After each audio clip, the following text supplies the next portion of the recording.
While house calls may be a thing of the past in the medical profession, U of S nursing students were willing to make an exception for a recent trip away from the hospital. I've always wanted to go to Africa ever since I was like 5 years old, and this was a gateway for me to go there. When I learned about Mama Kwanzaa and this project that was happening, I really wanted to get involved, as mom and babies are one of my passions, I guess you could say. The students traveled to Arusha, Tanzania in eastern Africa as part of the Mama Kwanzaa or Mother First Health Initiative.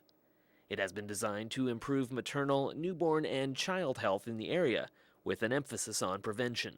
Which the women would maybe never have thought about, and which hasn't been sort of our priority. We're usually more worried about keeping them healthy and safe, whereas the students have the time to invest in those women, teach them about breast health, teach them about better nutrition during pregnancy, those kinds of things. Senator Renelle Andrachuk was on hand at a recent event to lend government support to the U of S-led project. She has worked in Africa for 40 years and has seen a lot of humanitarian projects come and go, but says she believes this one is different because it relies on a more collaborative approach. If we went in and said, let's do a project for them, we do it from our perspective.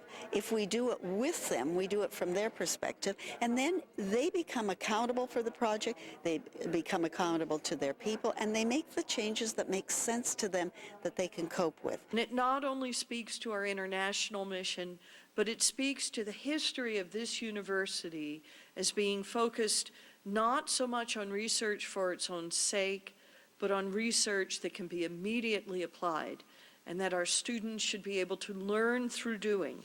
Currently, there are 4 students working in Arusha.